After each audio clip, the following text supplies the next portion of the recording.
공화국의 수호자 키케로 4편 정의와 선동의 미학입니다. 카이사르와 키케로의 정면 대결이에요. 키케로가 국정을 장악하고 정의도 수호하고 나아가 실속도 챙겨나가는 그런 엄청나게 강력한 모습을 배울 수가 있는 부분입니다. 자, 이게 이 키케로를 맨 처음 할 때부터 제가 얘기 질문했던 건데요. 과연 정의를 수호하는 거랑 실속을 챙기는 게 가능하냐? 키케로를 보면은 가능할 수도 있다는 걸 배울 수가 있는 겁니다.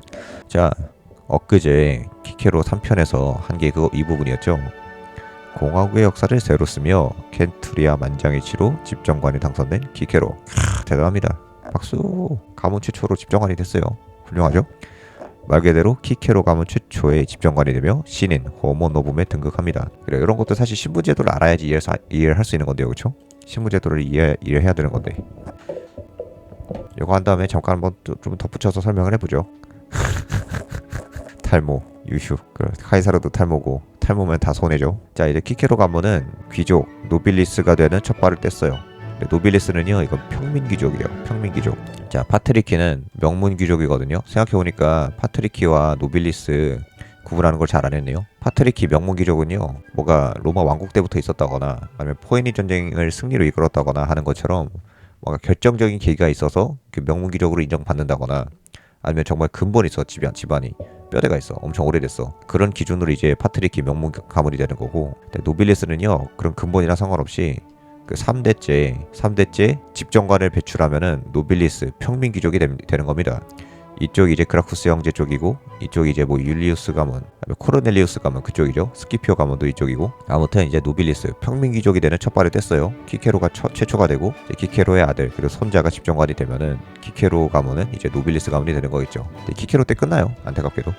자, 외가 쪽에서도 이제 난리가 나죠. 테렌티아 쪽에서도. 야, 씨, 이거 아무리 지출이 컸어도 말이에요. 이거 하나 집정관 만들려고 돈 많이 썼잖아요. 선거 비용 대주고 정치 자금 대주고, 그리고 베레스 총독 기소 사건 때 수사 비용도 대주고 외가 쪽에서 고생을 많이 했습니다. 하지만 아무리 그렇게 지출이 컸어도 가문에서 집정관이 배출됐다는 거는 아주 큰 명이에요. 그렇죠? 대단히 큰 명입니다. 돈만 있다고 되는 게 아니잖아요. 계속 말했다시피 키케로 이후로 계속 집정관을 배출하면 노빌리스가 되는 거기 때문에 상민귀족, 혈통귀족 그것도 가능한 말이죠. 그렇죠? 그렇게 번역한 이유를 알겠네요. 쉽게 말하면 그 상민이 켄투리아 선 것도 이게 재산 기준으로 나누잖아요. 재산 기준으로. 그러니까 돈이 일단 돈으로 영향력을 계산해가지고 표를 이제 나누는 건데, 그래서 근본이 없는 신분이 근본이 없어도 돈이 많으면은 집정관이 되거나 아니면 키케로처럼 노련해가지고 되거나 하는 식으로 해서 이제 집정관이 되는 가문이 계속 나올 수도 있기 때문에 그런 애들을 상민기록으로 이제 번역한 것 같아요. 네. 자, 근데 켄투리아 만장일치로 집정관이 됐는데, 그런데 그럼에도 불구하고 키케로의 집정관 임기는요, 진짜 지금까지 임기와 다르게 엄청나게 불안정하게 시작합니다. 재무관도 나름 꿀이었죠. 재무관이 힘들었어요. 맞아. 베레스 총독 기소 사건이 있었으니까. 재무관 이후 힘들었고, 그리고 조영관 임기는 편했고, 법무관 임기도 나름 편했죠. 하지만 집정관 임기는 진짜 힘들어요. 진짜 엄청 가시밭길이고, 이걸 할 수가 있어? 하는 그런 식입니다. 자, 여러분, 지금부터 할 이야기는 키케로가 집정관이 된 다음에 1년째 일이에요. 단 1년 동안의 일입니다. 근데 이 1년 동안에 진짜 엄청나게 많은 일이 있었기 때문에 진짜 스펙타클하게 느껴질 거예요. 만약에 키케로의 집정관 임기 시절을 영화로 만들면은 그쵸, 1년 뭐 이런 식으로 뭔가 제목을 지을 수도 있을 것 같아요. 그 정도고. 근데 키케로가 평민과 귀족의 몰표를 받잖아요. 근데 이렇게 몰표를 받은 게 양날의 검이 되옵니다. 왜냐? 두 쪽 모두의 지지를 챙겨야 됐기 때문이죠. 그래서 엄청나게 불안정한 기반으로 시작합니다. 그래서 말했지만 원래 키케로는 평민파잖아요. 평민 출신이니까. 그래서 평민들의 시선은 어떠냐? 우리 키케로 의원님 언제나 평민들의 소자로 일해 주시겠지? 귀족들 저거 물먹이고 우리 챙겨주시겠지? 이렇게 생각하는 거고, 귀족들의 시선은 이래요. 키케로가 그래도 아무리 평민이라도 공부도 잘해. 학식이 뛰어나. 그리고 도덕적이고 유능하기도 해. 인정. 능력 인정. 집정관도 껴줄만하고 원로원 의원으로 껴줄만해 라고 하는 평민들과 귀족들의 두 가지 시선을 모두 받고 있습니다. 그렇게 되는 거죠. 그리고 그렇게 보면은 키케로 선거 결과에 의의가 있어요. 키케로는 로마 공화국이 이 시기에 되면은 엄청 혼란스럽잖아요. 계급 간에 싸우고 지역 간에 싸우고 노예 반란이 일어나고 전쟁도 일어나고 내전도 일어나고 엄청나게 혼란스럽죠. 다시 말해 공화국이 찢겨나가고 있는 겁니다. 공화국은 찢겨나가고 있어요. 하지만 키케로는 자신 스스로 모든 로마 시민들이 계급, 신분, 그리고 재산에도 상관없이 공화국의 전통하에서 일치 단결할 수 있다는 능력을 보여준 겁니다. 이제 국민들이 귀족, 평민, 빈민 이 국민들이 원로원에 의해서 타협하고 단결할 수 있는 능력을 보인 거예요. 이제 분열이 아니라 통합이다. 이 잠재력을 보여준 거고, 그래서 키케로 선거가 의의가 있는 거고, 이런 정치인이 진짜 멋있는 겁니다. 하지만 동시에 평민과 귀족들의 이해관계 다툼 속에서 새우등이 터지듯이 고통받을 수 있는 거예요. 그렇죠? 양쪽 모두에서 비판을 받을 수 있는 겁니다. 키케로가 뭘 하려고 할 때 귀족에 조금이라도 이로운 거 하면 평민들이 공격하면서 에이씨 그런 거 하면 안 되지 라고 하거나, 아니면 키케로가 평민들을 위한 정책을 하면은 이제 귀족들이 거기에 반발하면서 에이씨 그러면 안 되지 라고 하거나, 이런 식으로 양쪽에 쌓여가지고 이제 새우등이 터질 수 있는 거예요, 실제로. 그래서 박쥐라고 비판을 받을 수도 있는 건데 달리 말하면 선거 이후의 키케로의 과업은 이렇습니다. 평민과 귀족의 이해관계를 대국적으로, 국가를 위해서 대국적으로 서로 상반된 이해관계가 있는 모든 정치 세력을 대국적으로 조율해 나가는 미친 과업을 떠하는 거예요. 진짜 불가능해 보이지 않습니까, 여러분? 불가능해 보이죠. 그리고 이때가 난세기 때문에 키케로가 국정을 이끌어 나가야 되는 책무가 훨씬 무겁게 다가올 수밖에 없는 그런 배경이 있는 거죠. 그렇습니다. 근데 반대로 말하면요, 평민의 대표는 폼페이우스고 귀족들의 대표는 귀족들이고, 또 이 둘 사이에서 협잡지를 일삼는 카이사르가 있습니다. 따라서 평민들과 귀족들의 이해관계를 두고 조율하는 과제는요, 필연적으로 크라수스, 나아가 폼페이우스, 나아가 카이사르와의 대결이 될 수밖에 없는 겁니다. 이 구도 있죠. 이 구도가 1차 삼두정치 직전, 1차 삼두정치가 되면은 이제 이런 게 완전히 고차가 되는 거고, 이미 1차 삼두정치가 되기 직전에도 키케로가 원로원을 결집시키는 엄청난 단결력을 이게 보여주고, 원로원이 키케로 중심으로 결집을 하고, 그 단결력 바탕으로 공화국을 찢어먹으려고 하는 군벌들, 이런 세력가들과 다투는 그런 구도를 이제 머릿속에 집어넣으시면 되겠습니다. 그래서 대충 이런 구도가 이제 만들어지게 되는 거예요. 로마 시민들, 당연하지만 귀족과 평민들이에요. 다 시민들을 두고 원로원과 삼두동맹이 알력 다툼을 벌이는, 그래서 누가 이길지 그 누구도 알 수가 없는 이런 혼란스러운 전국이 있고, 처음에는 키케로가 이 갈등에서 어떻게 된다? 완벽하게 승리합니다. 카이사르 완벽하게 찍어 누르고 크라수스 완벽하게 찍어 누르는데 성공해요. 이 가슴이 웅장해지는 과정을 여러분들이 보시면 됩니다. 자, 그래서 맨 처음에 그랬죠. 카이사르와 키케로의 대결이라고. 실제로 그렇습니다. 자, 이제 이제 카이사르와 키케로의 대결의 때가 다가왔어요. 처음에 선빵은요, 카이사르의 쉴 새 없는 공세로 시작이 됩니다. 이 공세가 3개에서 4개가 있어요. 같이 한번 찾아보기로 하죠. 자, 카이사르의 공세 첫 번째, 인민법안, 렉스 포플루스, 룰루스 법안이라고도 더 많이 하긴 하거든요. 그런데 여러분들에게 이해를 좀 돕기 위해서 이거를 인민법안이라고 하는 표현으로 이걸 주로 쓸 거예요. 아시겠죠? 자, 그리고 이 카이사르가 러시아 혁명 당시 소련군 목장을 입고 있잖아요. 자, 여러분 카이사르를 보시면요, 진짜 제가 로마사 강의를 할 때도 자주 하는 표현인데 진짜 블라디미르 카이사르예요. 블라디미르 카이사르 진짜 미친놈입니다. 엄청난 선동가고 엄청나게 유능하게 협잡질을 하는 사람이에요. 그 와중에 자신의 정치적인 이득을 위해서는 수단과 방법을 가리지 않습니다. 그런데 시오노 나나미 여사는 이 카이사르를 지나치게 뭔가 좋은 인간처럼 표현을 해요. 좋은 인간이 아니요, 진짜 피도 눈물도 없는 사람이요. 피도 눈물도 없는 사람이요. 이 사람은 진짜 잔인한 사람입니다. 근데 또 엄청 유능해요. 존경스러울 정도예요. 그걸 이제 보시게 될 거예요. 이 파트에선 카이사르의 무자비하고 신속하고 결단력 있고 정확하게 공격적인 특유의 성격을 보게 될 거예요. 어제 말했지만 키케로가 정치질을 하는 방법이랑 카이사르가 정치질을 하는 방법이 달라요. 하지만 둘 다 유능합니다. 그래서 제가 맨 처음에 말씀드린 게, 제가 생각하는 유능한 정치인은요 오로지 두 타입밖에 없어요. 키케로 스타일 그리고 카이사르 스타일. 카이사르는 조조우처럼 약간 책략을 잘 쓰고 약간 간계에 능한 타입이고, 키케로는요 전공법이에요. 관습, 원리. 자, 어떻게 키케로처럼 전공법으로 관습과 원리 이런 걸 따져가지고 카이사르를 이길 수가 있겠느냐. 안녕하세요, 또 들어오셨네요 라고 말하실 수가 있는데요, 근데 키케로가 이걸 너무 훌륭하게 잘해요. 너무 훌륭하게 잘해요. 토니워터님 기다리고 있었어요. 사랑합니다. 제가 어제 새벽 3시에 방송을 했는데요, 이거 못하신 분들이 많아가지고 다시 하고 있었어요. 자, 토니 워터님이 들어오셨기 때문에 다시 말하지만 이 파트에서는 카이사르와 키케로의 대결을 배울 거예요. 드디어 맞붙습니다. 카이사르가 먼저 선빵을 날려요. 그 첫 번째 공격이 인민법안의 기습상정이요. 룰루스 법안이라고도 해요. 둘 다 있는 표현인데 그냥 인민법안이라고 하는 표현을 좀 더 재밌게 듣기 위해서 준용하겠습니다. 자, 관습에 의해서 집정관의 취임은요 매해 1월 1일이에요. 새해가 되자마자 취임을 합니다. 이때 로마인들이 현대 대통령들 취임 사연사를 전통도 만드는데 그게 뭐냐면 1월 1일에 취임할 때 당시 사람들이 좀 중요하게 생각하는 약간 이슈나 정국에 대해서 어떤 식으로든 집정관이 취임사를 해야 되는 그런 관습이 있었어요. 그래서 키케로는 신나게 취임식일 준비하고 소위 말하는 취임사 연설도 아주 신나게 준비하고 있었습니다. 엄청 재밌을 거 아니에요, 그렇죠? 야, 내가 드디어 집정관이야. 가문 최초로 집정관이 됐어. 얼마나 자랑스럽습니까, 그렇죠? 그런데 그렇게 이제 그때가 12월이거든요.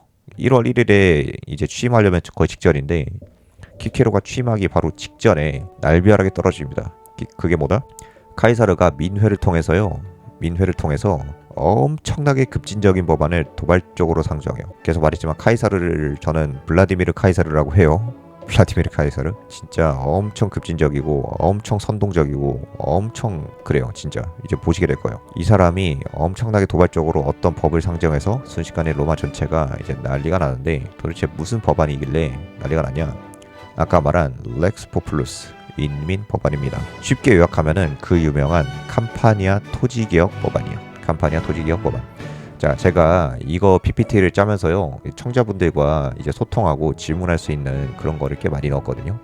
그런 거를 제가 이렇게 하면서 이제 여러분들한테 이제 질문도 할 거예요. 자, 토니 워터님, 이제 토지개혁하면은 뭔가 엄청 급진적인 그런 느낌이 들죠? 맞아요, 급진적인 느낌이 들어요. 근데 요거를 알아보기 전에 대충 법안의 기초가 뭐였는지만 대략적으로 한번 살펴볼게요. 대략적으로만 17 트리부누스 부족 선거구거든요. 이게 트라이브 있잖아요. 이게 부족이란 뜻인데 이 트리부누스가 이 트라이브의 어원이에요. 그쵸, 토니 워터님. 자, 이 토지개혁 하면은 뭔가 좀 도발적으로 들리죠. 급진적으로 들리고. 카이사르가 그것만이 아니에요. 진짜 급진적인 법안 엄청나게 많이 내요. 그 선동도 엄청 잘하고 진짜 감탄스러울 정도가 될 겁니다. 진짜 현대 정치인들보다 한 200만 배 나을 정도로 유능하게 해요. 그 법안의 기초가 뭐다? 이 17 트리부누스로 구성된 위원회에서 법무관급의 권한을 가진 5년 임기의 선출직 10명인 토지개혁위원회를 선발합니다. 근데 위 17개의 트리부누스가 크라수스 카이사르를 지지하는 선거구고요. 자, 법무관 로마 2인자죠. 집정관 바로 밑에요. 자, 집정관 밑. 그런데 이 토지개혁위원회를 크라수스나 카이사르가 사실상 이 10명을 뽑아가지고 이제 권력을 휘두를 수 있게 만든다는 거죠. 그리고 이걸 통해서 알 수 있는 게 카이사르와 크라수스의 유착을 드러내요. 보통 교과서적으로 보면은 이제 삼두 정치가 삼두 동맹이 결성되는 게 폼페이우스가 이제 동방원정에서 귀국한 직후거든요. 이때는 아직 그때가 아니에요.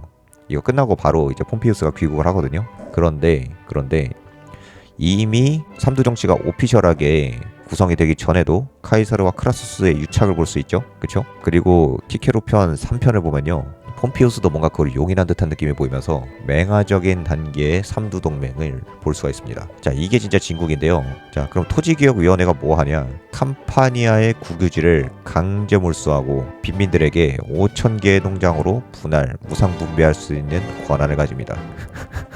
동맹시 지주 귀족 알 바 아니고 거기 누가 살고 있는지도 알 바가 아니요. 그냥 토지개혁위원회 10명이 띡 가가지고 내놔 라고 하면 토해내야 돼요. 그런 법안이고, 또한 어떤 내용이 있냐? 여기까지만 할 거예요. 토지개혁위원회는 또한 해외 징세와 해외 식민지 부동산 매매도 수행하면서 원로원에 보고도 하지 않고 그 스스로의 자격으로 이탈리아의 땅을 매각하고 매수할 수가 있습니다. 야, 충격적이지 않습니까? 나라를 팔아먹을 수 있다는 거예요. 나라 팔기 가능. 그것도 원로원에 보고도 하지 않고. 자, 몰바님, 이런 법안이 만약에 국회에 상정됐어. 그러면은 반대하실 거예요? 찬성하실 거예요? 자, 다른 청자분들도 반응해 주셔도 됩니다. 자, 그러면 또 궁금한 게요. 찬성이요? 오케이, 찬성할 수 있죠. 저도 땅이 없어가지고 누가 땅이랑 집 좀 주면 좋겠네요. 아이고, 누가 그런 거 말해주나. 아무튼 그럼 카이사르가 왜 그런 급진적인 개혁안을 밀어붙이려고 했는지를 알아야 돼요. 카이사르의 정치 기반이 뭐길래? 아, 이거 안 고쳤네. 카이사르는 처음에 트리부누스 밀리툼 선거 때부터 자신을 평민파의 적장자로 위치시키려고 해요. 그러니까 포지션을 잘 잡고 들어가려고 하는 건데, 카이사르가 그러니까 약간 파트리키 그러니까 귀족 그 명문귀족인데 그럼에도 불구하고 평민파가 되려고 엄청나게 똥꼬쇼를 많이 하는 걸 볼 수가 있습니다. 평민파로 되려고 해요. 이 카이사르가 몰론 밑에서 배운 게 여기서 드러나요. 자, 마리우스가 평민파의 거장이었죠. 그래서 귀국하고 나서 이제 선거 출마하려고 뭐하냐, 어떤 식으로 선거 운동을 하냐, 이모와 마리우스의 장례식 퍼포먼스로 도발적으로 자신의 이미지를 알립니다. 이게 당시 엄청 충격적인 거였대요. 왜냐면은 당시 술라파 시대였기 때문에, 술라는 이미 죽었지만 술라파가 원로원도 다 장악하고 있잖아요. 술라가 원로원 의원의 수를 2배로 늘리면서 300에서 600명으로 늘리면서 이 절반의 의원을 다 술라파로 채우고 나머지도 다 술라파를 많이 채웠을 거 아닙니까? 그래서 술라파 의원들이 장악하고 있던 시대였기 때문에 마리우스 이름을 들먹이면서 정치 운동을 하는 게 충격적이었다고 합니다. 대단히 도발적으로 다가왔다고 하고, 이것 때문에 순식간에 자신의 이름을 전국에 퍼뜨리게 되고 평민파적인 정치 기반도 닦아내요. 이렇게 해가지고 이런 선풍적인 돌풍을 일으킨 덕분에 트리부누스 밀리톤에 당선이 되고 그걸로 정치 인생을 시작하게 됩니다. 그래서 어쨌든 평민파로 나아가야 되는데 미래 커리어를 위해서 내 MJ님 마리우스 지지자들을 포섭한 건데, 이후에 보시면요 마리우스 지지자를 포섭한 거 이상이에요. 진짜 선동을 너무 잘해요. 진짜 엄청난 정치인입니다. 그들 중심으로 평민파 자체를 다 자기한테 끌어모으려고 해요. 그렇게 평민파로 나아가야 하는데 여기 있는 이 키케로라고 하는 인물이 큰 걸림돌이에요. 얘가 카이사를 가로막고 있어요. 그러니까 키케로의 평민파의 표를 빼앗아 와야 하는 그런 환경에 놓인 거 아닙니까? 그래서 카이사르가 수를 쓴 거예요. 자, 그래서 이 키케로는 공화국을 단결시키는 정치인이고요. 카이사르는요 공화국을 분열시키는 정치인이에요. 얘는 갈라치기를 합니다. 갈라치기 하는 정치인, 단결시키는 정치인, 둘의 스타일의 차이 중에 하나예요. 이것도 써놔야겠다. 아무튼 카틸리나 때 그 키케로 이전에 약간 선거에서 등장했던 카틸리나 때처럼 평민파의 표를 부유층과 빈민층 표로 갈라치기해요. 평민도 뭐 파트리키만 아니면 돈 많은 사람, 돈 적은 사람 이렇게 있을 거 아닙니까? 그 중에 부유층이랑 빈민층을 갈라치기 하고 평민들의 표만 가져오는 거예요. 당시 빈민들이 로마 시내 빈민들 수만 60% 이상이었다고 하는데, 그러면은 빈민들 표만 가져와도 60% 이상의 지지율을 얻는 거잖아요. 이걸 통해서 빈민층의 표를 자기가 가져오기만 해도 사실상 평민들을 장악할 수 있겠다, 그렇게 한 겁니다. 맞아요. 카이사르가 후발주자라 그렇습니다. 그러면 그렇게 빈민들의 표를 가져오려면 뭘 해야 되냐? 급진적인 개혁을 해야 되고요. 그걸 위해서 카틸리나 때의 선거 공약이었던 캄파니아 토지 개혁을 그대로 가져와서 추진해요. 근데 이 캄파니아 토지 개혁을 카이사르가 또 주장했다고? 이걸 통해서 뭘 할 수가 있냐?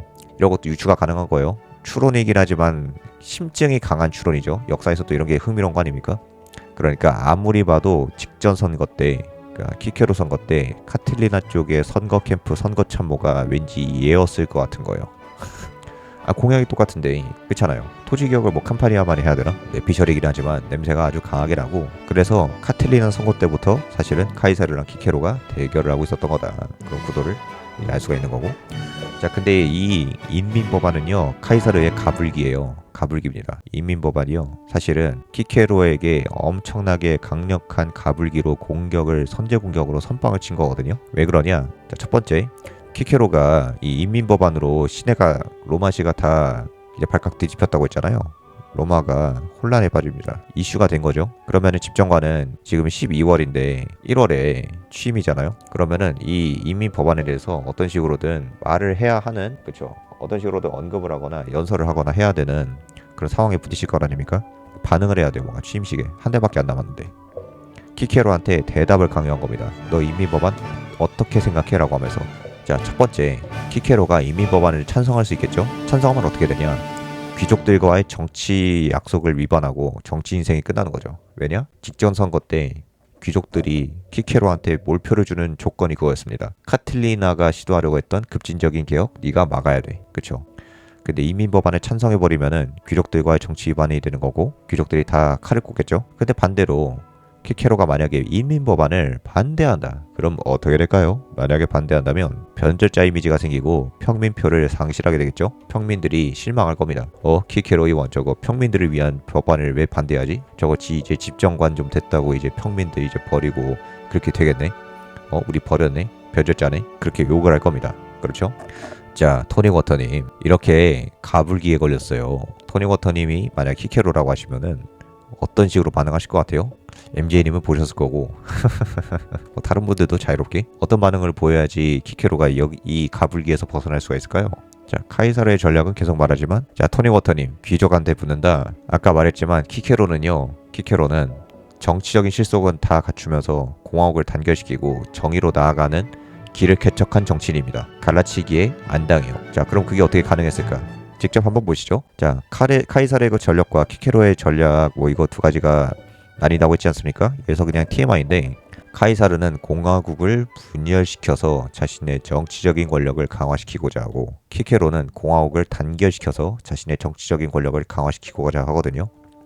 여기 이걸 통해서 또 알 수 있는 게, 카이사르는 제국으로의 설계도를 닦은 거고, 키케로는 공화국을 강화시키는 그런 설계도를 가지고 있었던 걸 또 알 수 있는 거거든요. 그 예전에 말했지만 그 로마 제국이 원수정이요, 원로원과 황제의 협치잖아요. 하지만 이거 이전에 공화국은 원로원과 민회의 협치였잖아요. 그쵸? 이 민회의 역할을 황제가 대신해야 돼요. 그럼 다시 말하면 뭐다? 평민들의 대변자가 돼야 돼요, 황제는. 그래서 동양과 달리 황제랑 왕은요, 귀족들의 대변자가 아니라 평민들의 대변자가 돼야 돼요. 자, 카이사르가 이때부터 평민파를 노리면서 로마 제국의 기초를 닦고 있는 모습이 보이십니까? 로마 제국의 기초를 닦고 있는 거예요. 카이사르는 이때부터 나는 평민들을 결집시키고 귀족들이 장악하고 있는 원로원이랑 쇼부를 쳐야겠다라고 하는 비전을 구체적으로 가지고 있는 걸 알 수 있는 겁니다. 네. 그래가지고 이런 갈라치기 전략도 카이사르한테 유효할 수가 있었던 거예요. 자, 아무튼 집정관 취임사를 앞두고 이런 큰 이슈가 터져버렸으니 키케로의 입장에서는 이 인민법안에 대한 자신의 입장을 어떤 방식으로라도 표명해야 되는 압박이 시달리겠죠. 근데 가불기에 걸렸으니까 이러지도 못하고 저러지도 못하고. 자, 근데 키케로의 대단한 면모가 뭐냐면요, 앞으로도 계속 나올 거예요. 지금까지도 계속 보여준 면모거든요. 이런 계산기 두들기기 어려운 상황이 나올 때마다요, 그러니까 술라파와 맞서 싸우기도 하고 이제 귀족들이 지지하는 베레스 총독과 맞서 싸우기도 했죠. 그런 식으로 계산기를 두들기기 어려운 상황에서는요, 얕은 책략을 쓰기보다, 그러니까 잔머리 쓰기보다요, 뭘 해야 된다? 뚝심으로 밀고 나가야 합니다. 뚝심으로 밀고 나가야 돼요. 여러분들이 나중에 사회생활 하시거나 뭐 하시거나 이렇게 할까 저렇게 할까 딜레마적인 상황에 처하는 경우가 있을 수가 있거든요. 그렇죠? 그럴 때마다요, 얕은 책략으로 그 잔머리 써가지고 이렇게 하려고 하기보다요, 이렇게 해도 저렇게 해도 다 힘들 것 같다고 하면요, 키케로 스타일을 가십시오. 자신의 신념과 뚝심으로 밀고 가야 됩니다. 그것도 나름의 논리 중에 하나가 될 수도 있는 거예요. 키케로는 어떻게 하냐 이거를. 키케로는 여기에 대해서 정면 돌파를 선택해요. 정면 돌파입니다. 개빡친척하면서 카이사르의 인민법안에 대해서 정면 돌파해요. 대충 그 논리를 요약을 한번 해볼게요. 이런 급진적인 악법 상식적으로 받아들일 리가 없지 않습니까? 이런 악법은 공화국을 찢어놓을 겁니다.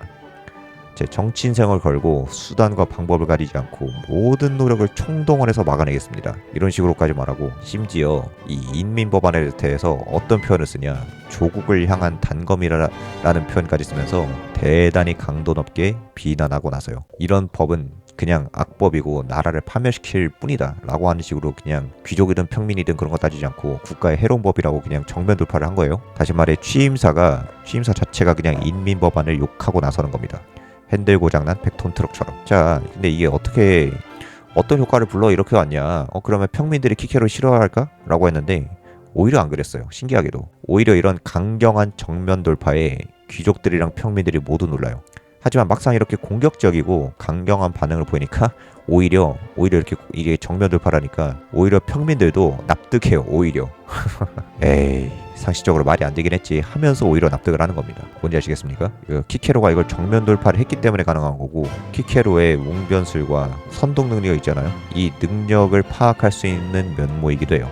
이럴 때는 오히려 정면 돌파하면서 뚝심으로 밀고 나가야 되는 겁니다. 자, 여러분, 맞아요. MJ님 표 계산 안 하고 정의에 기초해가지고 그냥 들이박은 거예요. 자, 여러분, 이것도 웅변술에서 중요한 요소 중에 하나인데요, 이게 확신에 차가지고 강경하게 말한다는 게 뭐를 의미하냐. 확신에 차 있다는 건요, 상황에 따라서 상식에 호소하는 언변이 될 수도 있는 겁니다. 여러분, 솔직히 저런 법이 말이 됩니까? 라고 하면서 이제 강력하게 말하면 상식에 호소하는 게 되는 거잖아요. 논변이 상식적이지 않으면 저렇게 확신에 차서 말할 수도 없는 법이고, 카이사르가 또 거기에 대해서 깜짝 놀랐다고 합니다. 깜짝 놀라요. 이 연설에 대한 플루타르코스의 평가도 남아있습니다. 요거를 제가 한번 그대로 인용해왔는데 한번 그대로 한번 읽어볼게요. 이렇게 해서 키케로는 정의로운 웅변이 힘을 빌렸을 때는 또 얼마나 강한 힘을 내는지를 뚜렷이 보여주었다. 뿐만 아니라 정치가들은 민중이 듣기 좋아하는 말만 골라서 할 것이 아니라 항상 올바르고 정의로운 일을 부르짖어야 하며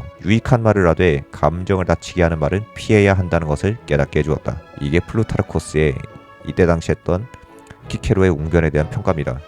멋있지 않습니까? 그러니까 키케로의 이 웅변은, 이 연설은 사람들의 감정을 다치게 하지 않았어요. 하지만 항상 올바르고 정의로운 일을 부르짖는 연설이었기 때문에 사람들이 키케로의 말을 납득하고 에이 그래 말도 안 되는 거긴 했지 하면서 키케로에 대한 이탈표가 적었던 겁니다. 안녕하세요, 또 오셨네요. 어제 했던 건데 어제 너무 늦게 해가지고 한번 더 하고 있어요. 자, 키케로의 이러한 강경한 대응 발언은요, 인민법안에 대한 기대감을 쉽게 만들었고 키케로에게 1승을 가져다가 줍니다. 아, 문어자리님 맞아요. 심각한 연설 중에도 유머를 자주 섞어요.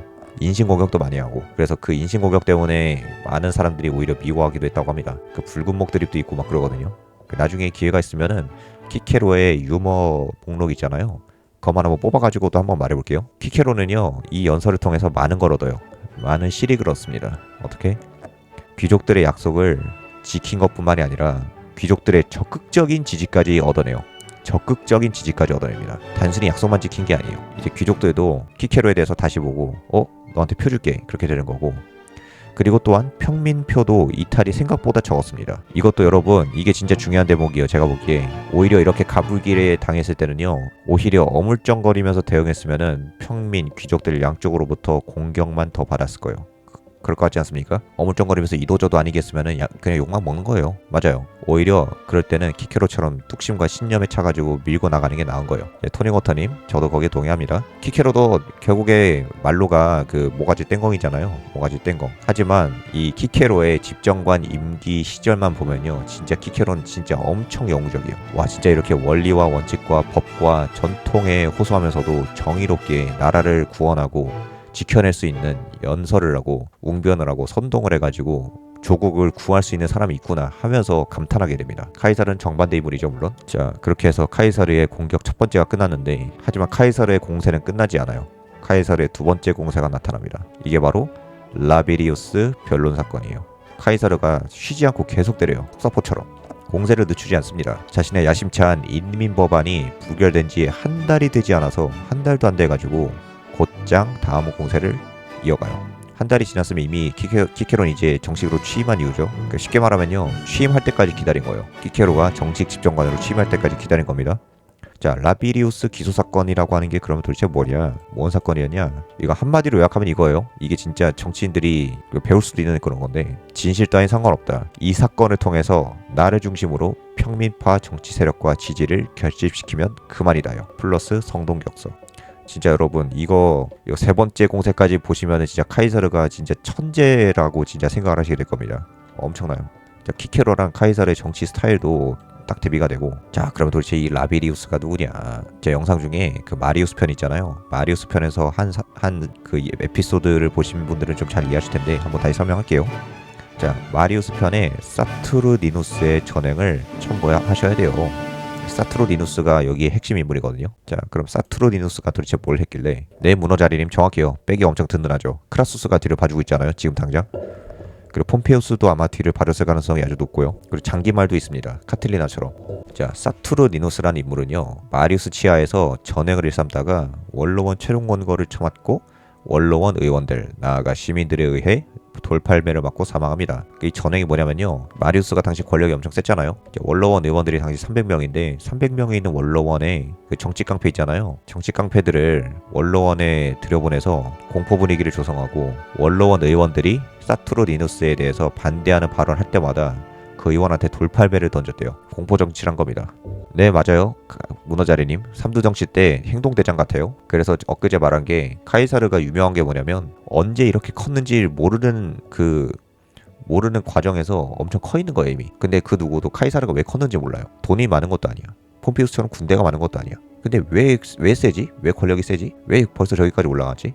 그게 권력의 진짜 미스테리한 부분이에요, 여러분. 그래서 이렇게 정치 깡패를 동원해서 공포 정치를 하다가 원로원 최종 권고를 맞고 이제 암살 당하는 사람인데, 이때가 언제냐? 기원전 100년이에요. 100년 12월. 그런데 키케로 집정관 임기 시기는 기원전 63년이니까 제가 잘못했네요. 3년이 아니라 젠장 37년이죠. 37년이나 지난 사건이에요, 여러분. 잘못 썼네요. 근데 문어자리님, 그게 역사의 아이러니예요. 그런 부분 역사에 엄청 많아요. 비슷한 게 이제 히틀러가 왜 권력을 잡았지? 오택동이 왜 국공내전에서 이겼지? 그런 부분들 있잖아요. 그런 부분들은 오로지 그냥 그렇게 일어났을 뿐이다 라고 할 수밖에 없는 겁니다. 그냥 사실이라고 받아들일 수밖에요. 그 카이사르의 어떤 묘한 매력과 힘이 있었던 거죠. 아무튼 이때가 기원전 63년인데, 그러니까 37년이나 지난 사건을 들고 와가지고 정치적으로 공론화를 시키는 거거든요. 이때 당시 근데 이 사투르니누스의 돌팔매에 참여했던 사람이 당시의 원로원 의원이었던 라비리우스였다고 합니다. 라비리우스. 토니 워터님, 귀부인 스폰서 엄청 많았죠. 카이사르 귀부인 스폰서 엄청 많았어요. 이런 말도 들었다고 해요. 키케로가 했던 말이었던 것 같은데, 카이사르가 정치에서 우위를 항상 점하는 이유는 모든 경쟁자의 침대에 첩자를 심어놨으니까 라고 하는 말까지 합니다. 문어자리님, 카이사르 원로원 최종 권고 당해요. 루비콘강 있잖아요. 루비콘강 건널 때 이제 카이사르가 갈리아원정 한 7년까지 하고 나서 소카토가 이때 오늘 마지막에 등장하는 인물이거든요. 소카토가 원로원의 결의를 얻어내요. 카이사르 역적으로서 공적으로 선포하자라고 해서 그때 원로원 최종 권고를 당하고 루비콘강을 건너는 겁니다. 맞습니다. 그리고 이때 그런 기믹이 더 세지는 거예요. 원로원 최종 권고를 당한 사람은 절대로 제명에 못 살아요. 어떤 식으로든 비명 행사에서 죽습니다. 그런 기믹이 있어요. 자, 아무튼 그러면은 라비리우스를 37년이나 지나서 갑자기 기소한 이유가 뭐냐? 명분이 이겁니다. 원로원은 정당한 재판 없이 로마 시민을 사형에 처했다. 그것도 평민파 정치인을. 원로원 귀족 돼지들에 의해서 억압받는 평민들이여, 일어나라. 원로원과 싸우자. 근본적으로는 원로원 최종 권고라고 하는 제도에 대한 간접적인 비판도 함께 있는 것이라고 하는 연구도 많아요. 그러니까 카이사르는 이때 뭐라고 생각한 거냐면은, 그쵸, 이것도 슬라이드 만들어두고 그랬군요. 이게 뭐냐면은 원로원 최종 권고 있잖아요. 세나투스 콘술툼 울티멈인데, 요거 당해서 죽은 정치인들이요, 그냥 왠지 모르겠는데 귀납적으로 그냥 정리해보면 다 평민파예요. 가령 뭐 그라쿠스 형제, 사투르니누스, 나중에 카이사르. 그쵸? 그러니까 카이사르는 넌지시 원로원 최종 권고가 평민들을 억압하는 제도적인 도구다 라고 강도 높게 비판도 한 거고, 그 과정에서 라비리우스를 기소를 한 겁니다. 그러니까 라비리우스는 원로원의 포갑의 상징으로 전락을 한 거예요. 이때 당시 이미 다 늙어 빠져가지고 언제 죽어도 이상하지 않을 노인이었다고 하는데, 자, 카이사르는 이 사건을 공론화시키고자 로마 포rum 광장에요, 막 선동하는 거를 엄청 잘하거든요. 마리우스, 사투르니누스 동상을 막 세워놔요. 사람들 다니는데 광장에. 그리고 이걸 세워놓고 가두행진을 벌이거나, 마리우스파 퇴역군인들을 초청해서 축제를 벌이거나, 또 마르스 광장에 십자가를 꽂아놓고 라비리우스의 처형대라고 이름 붙이기까지 합니다. 대단하지 않습니까? 근데 여러분, 이것조차도 카이사르는 소프트하다고 생각했나봐요. 이것조차도 선동이 충분하지 않다고 생각했나 봅니다. 이러한 어그로도 부족하다고 느꼈는지 전국 로마인들의 어그로를 모두 끌 수 있는 엄청나게 강한 초강수를 둬요. 이제 부족해. 모든 사람들이 어그로를 끌 수밖에 없는, 주의를 집중시킬 수밖에 없는 뭘 해보자. 그게 뭐냐? 라비리우스가 아무튼 로마인을, 이 제목이 그거예요. 로마인을 재판 없이 사형에 처했단데, 그것에 대해서 첫 공판이 열리자마자 그 법무관이죠. 그 3편 보시는 분들 아시겠지만 크라수스가 이때 법무관 3명도 매수하잖아요. 그 법무관 중에 한 명이에요. 한 명이 주관하던 재판인데, 첫 공판이 열리자마자 어떠한 심리도 안 하고 어떠한 심리도 하지 않고 1초 만에 1심에서 어떠한 심리도 하지 않고 1초 만에 유죄를 선고하고 재판을 폐회시켜버립니다. 야, 엄청 도발적이죠. 이러면은 전국의 이목이 쏠리겠지라고 생각한 거예요. 실제로 이목이 쏠리고, 이 법정의 의미는요, 공판의 의미는 진실도 법정 공방도 정의도 원칙도 다 상관없어요. 중요한 거는 이 사건을 통해서 어그로와 이목을 끄는 겁니다. 그냥 이게 관심을 안 가질래야 안 가질 수가 없는 사건 아니겠습니까? 문어자리님, 아주 훌륭한 질문이에요. 그래서 카틀리나도 그렇고 카이사르도 그렇고 둘 다 카시네. 아무튼 왜 크라수스가 이 평민파, 게다가 엄청 급진적이잖아요. 카틀리나 부채 탕감에다가 캄파니아 토지기업, 카이사르도 캄파니아 토지기업을 들고 왔는데 왜 얘네를 후원해줬을까? 제가 보기에는 이렇게 가정하면은 아기가 다 맞아요. 이미 이때부터 삼두 정치가 맹화가 있었던 겁니다. 이거를 3편에서 넌지시 말했어요. 그러니까 카이사르가 크라수스랑 폼페이우스의 이해관계를 조정해주면서 정치적으로 급부상하지 않습니까? 그때 나랑 폼페이우스파를 좀 지원해주면은 폼페이우스가 당신이 원로원 내부랑 로마 국내 정치 장악하는 거 눈 감아줄 거다. 대신에 크라수스 본인은 폼페이우스 장군이 동방원정하는 거 눈 감아줘라. 가만히 둬라. 이런 식으로. 그래서 삼두 정치의 맹화가 이때부터 싹 텄다고 가정하면 다 이해가 되죠. 그래서 저는 이때가 오피셜한 삼두 정치, 삼두 동맹은 아니지만 그런 맹화가 있었다고 전제를 하고 이때 당시 시대를 봅니다. 근데 이것도 제 뇌피셜이고 관점이에요 그냥. 그러니까 이게 뭐냐면요, 결국 요약하면은 카이사르라고 하는 협작군이 이거를 다 조율했다라고 하면 다 아기가 맞아 떨어진다는 얘기를 한 거예요 지금. 아시겠죠? 이로써 카이사르의 정치적 입지는 다음처럼 됩니다. 억압받는 평민들을 위해, 다시 말하지만 억압받는 평민들을 위해 부패한 돼지 같은 원로원 귀족들과 맞서 싸우는 평민들의 투사.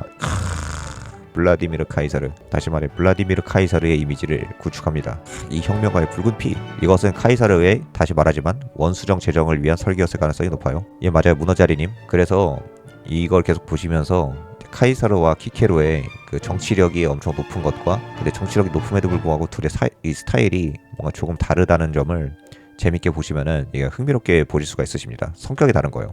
한 명은 아기 때부터 그 공부도 잘하고 유능했는데 전쟁 놀이 좋아했고, 한 명은 철학책 보는 거 좋아했다고 했잖아요. 이 기지차가 묻어나는 거죠. 아까 말했지만 당시 로마는 몰락한 빈민이 너무 많았으니까 분노한 빈민들의 지지와 표만 다 흡수해도 로마 전체 인구의 반 이상의 적극적인 지지를 얻은 거예요. 카이사르는 이러한 정치 환경과 지형을 정확하게 이해하고 평민조차도 갈라치기를 해가지고 그 와중에 빈민들의 표만 얻어먹어도 이득이다라고 생각한 거죠.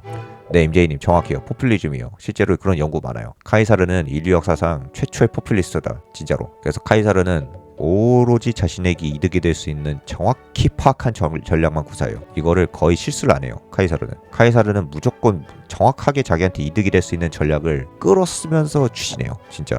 네, 문어자리면 진짜 정확합니다. 진짜 정확해요. 카이사르는 진짜 블라디미르 카이사르 정도로 급진개혁하고 키케로는 중도 보수예요. 이게 완전 수구 보수도 아니고 중도 보수입니다. 왜냐면 결국 키케로도 보수적인 방법으로 이제 로마 공화국이 개혁을 해야 된다라고 하는 거는 계속 이제 강조하거든요. 그런데 여러분, 카이사르가 라비리우스 기소 사건을 그렇게 짜면 어떻게 돼요? 이게 이 사건 분위기가 어떻게 되죠? 과연 로마 빈민들의 분노가요, 라비리우스를 향한 것으로 머물까요? 라비리우스는요, 얘는 그냥 허수아비예요. 그냥 관역이요, 관역. 믿기죠? 로마 빈민의 분노는요, 라비리우스를 향한 것처럼 보여도 근본적으로는 원로원을 향한 분노로 바뀌는 겁니다. 판을 그렇게 짜면은 진짜 원로원을 향한 걸로 바뀌는 거예요.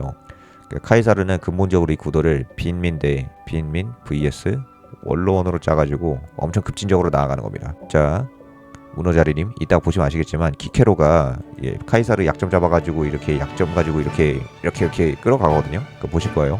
자, 1심이 1초 만에 끝났다고 했죠. 심리도 없고 증거 조사도 없고 신문도 없어요. 1초 만에 끝나버렸어요. 근데 이것도 카이사르가 교묘하게 짠 겁니다. 당시가 2심까지 있었는데 1심이 법무관들 주관의 1심이에요. 당시 법무관들이 주관하는 이 법정이요, 이 배심원제예요. 배심원제인데 그 배심원이 누가 되느냐가 중요했을 거 아닙니까? 근데 당시 시대는 술라 개혁 이후에 그 원로원 의원들만이 배심원이 될 수 있었습니다. 근데 여기서 1심이 1초 만에 그냥 어이없이 끝나버리고, 자, 그럼 2심은 어디냐? 2심은요, 민회 주관의 2심이에요. 호민관들이 주관해요. 그러니까 평민들이 주관하죠. 그런데 이 분노한 평민들이 관심을 가지고 있으니까 2심 역시 민회에서 주관하고 있는데 라비리우스가 2심에서 이길까요, 질까요? 질 수밖에 없어요. 패소하기 뻔하죠. 1심만 그렇게 갈아쳐가지고 어그로도 끌고 2심으로 가도록 이렇게 이끌고 2심에서 무조건 지게 만들어버리자 라고 하는 판을 짠 거고, 이걸 너무 잘 끌고 가요. 진짜 감탄스럽습니다. 자, 이렇게 해서 빈민들의 원로원에 대한 분노와 증오가 가중됐고 카이사르 충성파가 형성되고, 얘네가 이제 그 유명한 로마 10군단이 됐다는 그런 말이 있어요. 그래서 아무튼 간에 이제 원로원에 대한 분노와 증오가 가중되고 있다는 건 뭘 의미합니까, 여러분? 이거는요, 로마가 분열이 되고 있다는 걸 의미해요. 로마 분열. 계속 말했죠, 맨 처음부터. 카이사르의 정치술은요, 로마를 갈라치게 하는 거예요. 분열시키는 거예요. 분열시켜서 권력을 얻는 겁니다. 하지만 키케로는 이 사건이 심상치 않음을 파악해요. 그래서 빈민들의 분노를 잠재우기 위해 타협책을 계획합니다. 맞아요, 문어자리님. 사실 카이사르 같은 방법이 이게 엄청 비열한 방법이에요. 전 아무리 그래도 키케로 같은 스타일이 더 멋있다고 생각합니다. 자, 그럼 키케로는 이제 빈민들의 분노를 잠재우기 위해서 어떤 타협책을 내냐? 자, 여러분들 같았으면 어떻게 할 것 같아요? 자, 이미 빈민들이 원로원을 엄청 분노해, 엄청 증오해. 그래서 원로원으로부터 이탈하고 국가가 조국이 분열되고 있어. 그럼 어떡하지? 재판에서도 지게 뻔한데. 그래서 키케로는 발상의 전환을 해요. 라비리우스 영감의 죄를 인정합니다.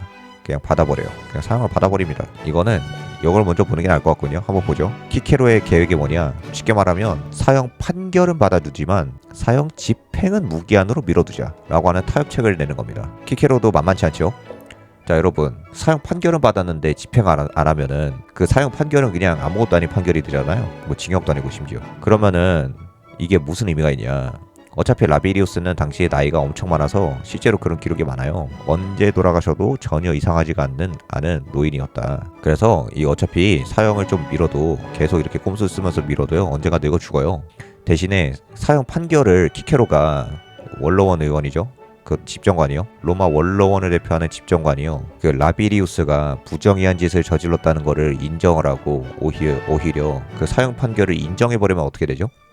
오케이, 그 나쁜 짓 한 거 인정해요. 하지만 사투르니누스도 나쁜 새끼여라고 하는 식으로 어쨌든 간에 그 사형을 받아버리면은 평민들은 만족해요. 그쵸? 원로원이 저렇게 해주네. 그 부조리에 대해서 그냥 두는 게 아니라 보호하는 게 아니라 사형 판결이 나도록 그렇게 해줬네 라고 하면은 와 하면서 그래 원로원도 나쁘지 않냐면서 사형 판결 확정 짝짝짝 하면서 분노한 평민들은 만족하는데, 그렇게 해가지고 몇 달이 지나서 분노가 사그라들고 이슈가 사라져 하면은 어떻게 됩니까?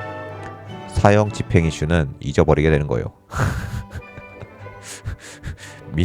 민중은 뭐다? 그렇게 해가지고 키케로의 플랜이 아주 정확하게 먹혀버려요. 라비리우스는 형 집행을 당하지 않고 숨어 지내다가 1년 뒤에 그냥 자연사예요. 그냥 노환으로 자연사입니다. 이것 때문에 원로원의 노골적인 적대감을 표출하던 민중들은 라비리우스의 사형 확정 판결에 만족해하다가 라비리우스를 잊어버립니다. 역시 민중은 하는 약간 좀 그런 카이사르의 그런 게 느껴지는 그런 부분이기도 하고, 대충 연설문이 남아있는데 이건 그렇게 중요한 부분인 것 같지 않아요. 생각해보니까 대충 뭔 내용이냐면, 그래 라비리우스가 나쁜 짓 한 게 맞을 수도 있어요. 근데 사투르니누스도 진짜 나쁜 새끼요 하는 그런 내용의 맥락의 연설이고요. 한번 나중에 따로 찾아보세요. 문어자리님, 진짜 그럴 수 있었어요. 진짜 그럴 수 있었어요. 근데 그것보다도 그 카이사르가 나중에 계속 보시겠지만은 진짜 빈틈이 없어요. 빈틈이 없습니다. 약점이 나오면요, 상대방의 약점이 나오면 바로 파고들어서 치명타를 날려버립니다. 신속하고 결단력이 있거든요. 키케로가 국정을 다 장악을 해요. 그 진짜 키케로 마음대로 다 할 수도 있었거든요. 진짜 하이케라임 교수의 말에 따르면 공화국을 구할 수도 있었습니다. 구하기가 가능할 수도 있었는데 왜 실패했냐? 이게 성격적인 결함 때문에 폼페이우스와의 갈등이 생겨요. 그 어제는 그거를 맨 마지막에 했었는데 그냥 말하자면은 이거 끝나고 결국 키케로가 국정을 다 장악하거든요. 카이사르도 굴복하고 크라수스도 굴복해요. 그 다음에 폼페이우스가 동방원정을 마치고 이제 귀국한단 말이죠. 그러면 아라비아, 팔레스타인, 뭐 시리아, 거기다가 이제 이제 그 아랄해랑 그 흑해 동쪽 다 정복한, 크림마도까지 정복한 대장군이잖아요.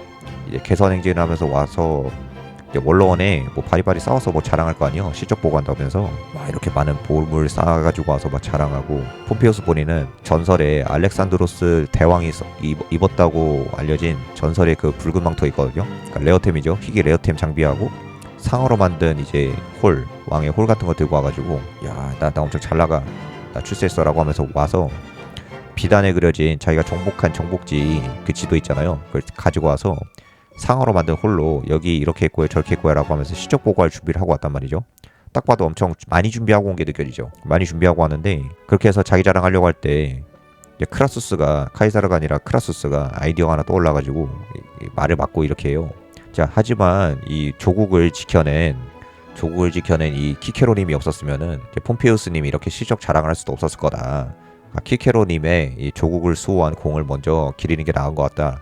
키케로님의 발언부터 듣자라고 하면서 이게 묘하게 이간질을 해요. 이간책을 해서 폼페이우스가 말하는 거를 중간에 막고 키케로가 자기 자랑하는 걸 시간을 줬거든요. 근데 키케로가 빠져가지고 낚여요. 함정에 빠집니다. 그래서 지 자랑을 pompeus가 이렇게 바리바리 자랑할 거 다 이렇게 다 싸워가지고 준비하고 있는데 키케로가 발동이 걸려서 키케로가 자기 자랑을 이때 1시간을 했대요. 폼페우스는 뭐지 저 새끼는? 오늘은 내 실적 보고 날인 줄 알았는데 왜 지가 지 자랑을 1시간 동안 해? 왜 내 말을 막지? 이때 키케로가 이렇게 자기 자랑하는 걸 좋아하는 성격 때문에 똥을 싸가지고 폼페우스가 원래 키케로를 키워준 사람이잖아요 처음에. 키케로의 파트로누스인데 근데 키케로한테 진짜 개빡쳐가지고 키케로 손절을 치고 이렇게 폼페우스랑 키케로 사이가 안 좋아진 틈을 카이사르가 뭐 이렇게 쭉 파고들어서 곧장 키케로 쳐내버리고 폼페우스랑 크라수스랑 카이사르 3명의 삼두정치를 결성시킵니다. 이때부터 키케로가 나가리를 가요. 생각보다 사람이 사소한 걸로 빈정 사는 거예요. 사소한 게 엄청 중요한 겁니다. 사소한 거를 잘 챙겨줘야 돼요. 세심하게 이렇게 말해주고. 그런데 키케로의 플랜이 먹힌 이유가 있습니다. 라비리우스 기소 사건에서 키케로가 흘려보내는 거 있잖아요. 키케로가 왜 먹혔냐. 근데 사실요. 이게 진짜 충격적이에요. 진짜 천재력입니다. 사실 라비리우스 재판은요. 카이사르의 성동격서 작전이었어요. 뭔 소리냐. 카이사르가 라비리우스 기소 사건으로 키케로랑 원로원 의원들이랑 정치인들 또한 시민들의 이목을 다 집중시켜놨잖아요. 그동안 카이사르는 쫄래쫄래 다른 데 가가지고 다른 정치 공작을 벌이고 있었습니다. 이게 여기에 관심 다 쏠려있을 때. 그래서 라비리우스 재판 이슈가 한창일 동안에 카이사르가 갑자기 어느 순간부터 온데간데 안 보여요. 얘 어디 가서 뭐하지? 카이사르 저 새끼가 벌려둔 재판인데 정작 본인이 어디 간 거야? 갑자기 안 보이는 거예요. 키케로가 갑자기 기분이 쎄하겠죠? 좀 불안한데 하고 있는데 사실 카이사르는 이렇게 어그로 다 끌어놓고 다른 걸 준비하고 있었다. 이 다른 걸 준비하는 게 진짜 가슴이 웅장해집니다. 아무튼 사실 카이사르는 라비리우스 기소 사건으로 이 두 가지를 달성하는 데 성공한 거예요. 대성공을 거뒀죠. 첫 번째, 자신의 정치적인 입지를 공고화했어요. 평민파로서 자리 잡았죠. 확실하게. 두 번째, 원로원 의원들의 어그로를 집중시켜가지고 다른 데 신경 못 쓰게 묶어뒀어요. 그리고 다른 계획을 짜고 있었다고 했잖아요. 그럼 도대체 그 계획이 뭐였냐. 그 계획이 그렇게 카이사르의 공세 세 번째입니다. 본티펙스 막시머스 대제사장 선거에 기습 출마하는 거예요. 딴 애들이 다 이렇게 어그로 끌려있을 때. 근데 저 기습 출마도 기습 출마인데 제일 충격적인 게 원로원 의원들이 여기 어그로 끌려있을 때 민회를 통해 가지고 선거법을 개정해버려요. 선거법 개정안을 통과시켜요.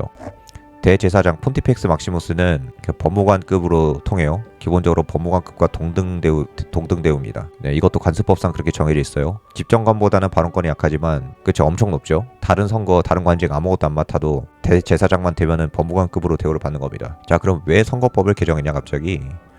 당시 폰티펙스 막시무스, 다시 말해 대제사장은요 14명의 폰티프 사제단이 대표로 모여서 간선제로 투표해서 뽑고 있었다고 합니다. 대충 지금 교황청에서 교황 뽑는 거랑 비슷해요. 진짜 비슷해요. 그런데 카이사르는 이 선거법을 개정하여 폰티펙스 막시무스 선거법을 원로들 어그로가 라비리우스 기소 사건에 몰려있을 때 민회를 통해서 폰티펙스 막시무스 선거법 개정을 기습 강행합니다. 당시 원로원 의원들은 이게 그렇게 중요한 일인지 몰랐다고 해요. 카이사르의 성동격서가 성공한 거죠. 왜냐? 카이사르가 갑자기 행방이 묘연해지긴 했는데 안녕하세요 황승원님. 맞아요. 라비리우스로 이득 다 챙기고 성동격서로 선거법을 개정한 겁니다. 행방이 묘연해지긴 했는데 어쨌든 얘는 라비리우스 기소 사건을 짜고 있었으니까 라비리우스 거를 하고 있지 않았을까라고 생각을 해서 설마 민회를 통해서 간접적으로 선거법 개정안을 통과시킬지 몰랐던 거예요. 이야 대단하지 않습니까? 세상에. 이제부터 선거법 개정으로 폰티펙스 막시무스는 폰티프 사제단이 아니라 트리부누스 회의에서 선출될 거라고 바뀝니다. 트리부누스 회의가 민회의 호민관을 선출하는 그 회의예요. 그 아우구스투스 이후에 티베리우스 때 이제 없어집니다. 아우구스투스 때 이제 무력화되고. 아무튼 다시 말해 이제 대제사장은요 사제단이 아니라 평민들의 대표가 선출하게 바뀌어버린 거예요. 그럼 어떻게 됐습니까? 당연히 지금까지 평민파 어그로를 잘 끌어두던 화제의 인물인 카이사르가 압도적으로 유리해질 수밖에 없지 않겠습니까? 근데 이거를 당시 원로들이 아무도 몰랐다고 해요. 어그로가 끌려가지고. 자, 그런데 여러분 여기서 멈추지 않아요. 카이사르는 심지어 여기서 멈추지 않아요. 확실하게 이기기 위해서 그럼에도 불구하고 확실하게 당선될 자신이 없기 때문에 대제사장 선거에 출마한 두 귀족들이 표를 나눠 먹게 판을 짭니다. 소위 말하는 노테오 당선 메타를 보여요 이때. 진짜 이거 보면은 진짜 카이사르가 위아 진짜 미친놈이다. 얘는 진짜 어디서 태어난 거지? 진짜 이 세계 전생했나 하는 생각이 들어요 진짜로. 와.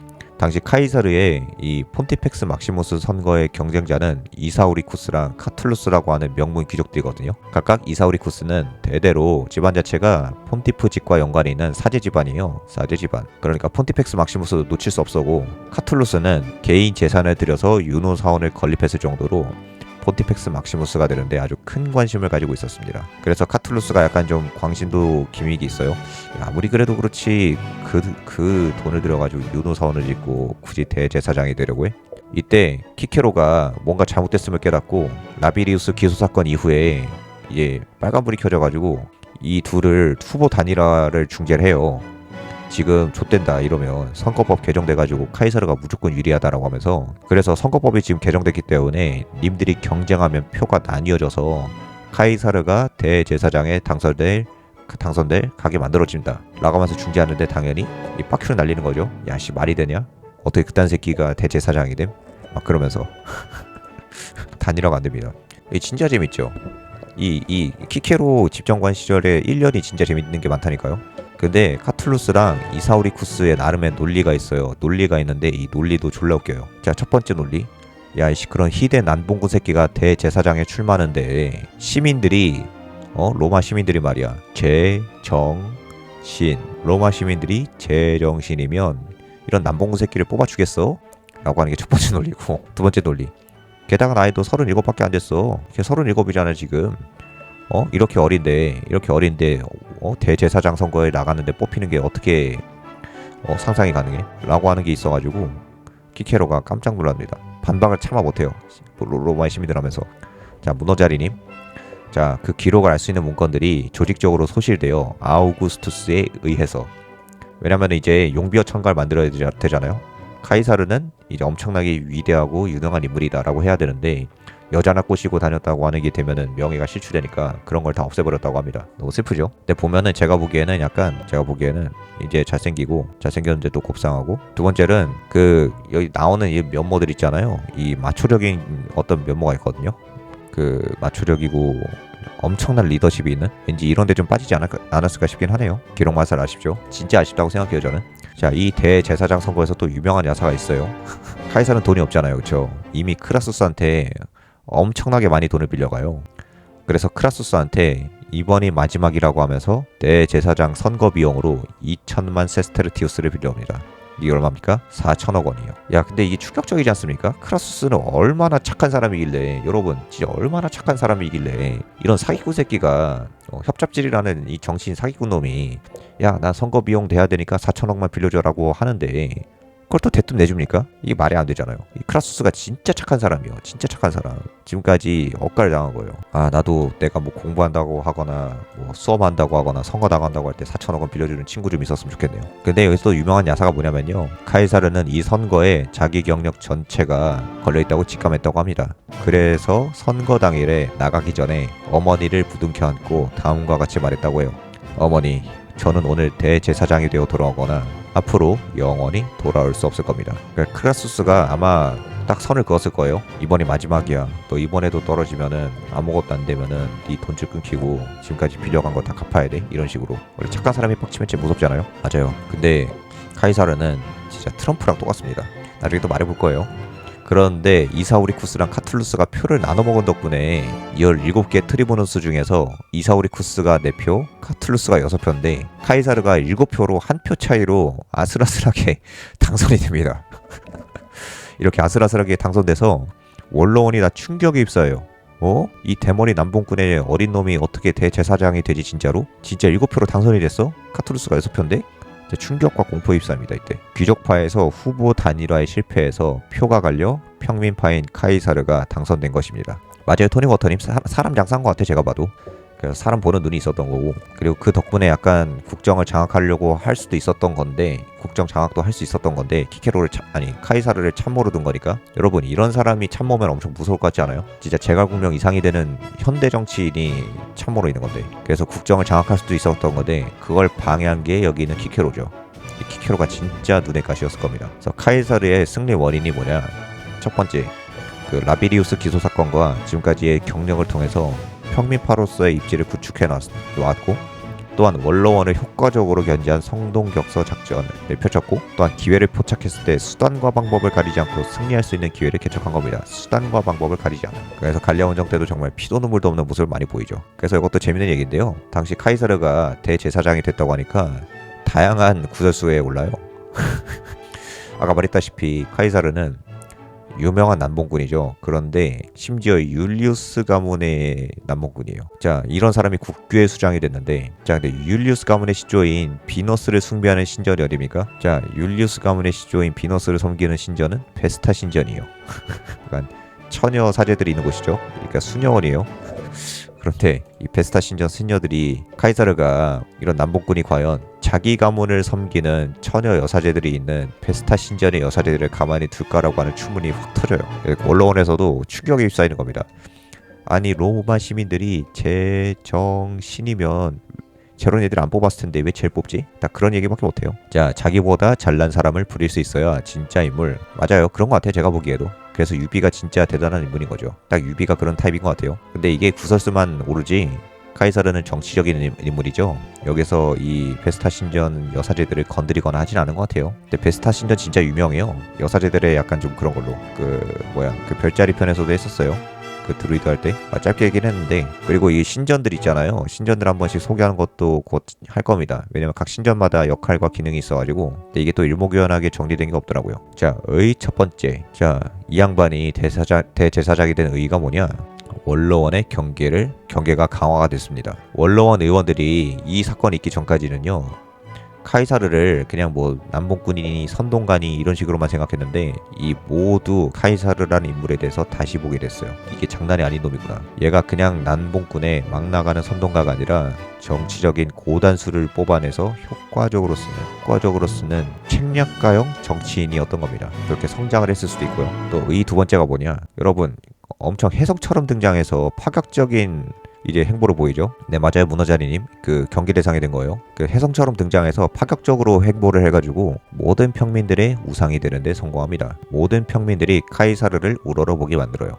그래서 실제로 평민들 사이에 이런 반응이 나와요. 어쩌면 정말로 카이사르는 우리들이 원하는 어떤 본질적인 개혁을 해줄 수 있을지도 모르겠다. 자, 아까 전에 맨 처음에 할 때 키케로를 설명할 때 나왔던 말이랑 좀 비슷하지 않습니까? 어쩌면 키케로는 공화국을 정말로 지켜줄지도 모른다. 근데 카이사르에 대해서도 어쩌면 카이사르는 정말로 본질적인 개혁을 해줄 수 있을지도 모른다. 이때부터 점점 키케로는 주로 귀족파 지지를 가져가고, 카이사르는 평민파의 지지를 나눠서 가져가게 됩니다. 맞아요. 이때부터 점점 귀족파의 표만 가져가요. 그런데 하지만 최소한 집정관 임기 때는 평민과 귀족, 빈민들을 통틀어서 모든 계층의 지지를 다 가져가는 걸 성공해요. 정치적인 실속 다 챙겼고요. 국정을 완전히 장악하고 사회 정의를 지키고 조국을 수호하는 것까지 다 성공한 위대한 정치가의 모습을 보여줍니다. 이때까지는. 그래서 문어자리님이 말한 것처럼 카이사르가 그걸 또 잘 파고들어서 이 키케로의 평민파 표를 다 가져가요. 그리고 카이사르는 이후에 이제 대제사장이 됐잖아요. 그래서 키케로를 물먹이는 이런 발언을 계속해요. 키케로를 곤란하게 만드는 겁니다. 자, 이때쯤에 폼페이우스가 동방원정에 성공해서 이제 다 난리가 나요. 야, 미트리다테스가 드디어 죽었다. 이제 로마가 다시 패권을 차렸다. 이렇게 되는데 키케로가 집정관으로서 이제 축하해야 되잖아요. 그렇죠? 그러니까 폼페이우스의 공적을 치하하는 의미에서 시민감사제 5일을 제안하는데, 근데 카이사르가 그 말을 끊고 발언을 시작합니다. 손들고. 그것만으로는 부족합니다. 10일로 합시다. 라고 하면서 키케로 제안을 스스로 뺀질 놓고 10일로 제안하고, 심지어 이게 또 패스가 돼요. 키케로를 대놓고 물먹인 거죠. 맞아요. 이 사건을 좀 어떻게 알고 계시나봐요. 기본적으로 대단하시군요. 아무튼 이후에 카이사르에 대한 원로원의 경계가 더욱 심해졌고, 키케로 역시 이대로는 안 되겠다 싶어서 카이사르에 대한 반격이 시작됩니다. 드디어 키케로와 원로원의 반격이 시작되는 거예요. 자, 이러면 이제 반했군요. 자, 이때부터 키케로가 연전연승합니다. 대정치가의 모습을 보여줘요. 지금까지 카이사르의 이런 주도 면밀하고 협잡질을 하는 약간 그런 느낌의 책략가형 모습을 보이잖아요. 이제부터 키케로는 어떤 방식의 정치가로서의 모습을 보여주는지 한번 보시죠. 자, 첫 번째 반격. 루클루스의 개선식을 허용하자.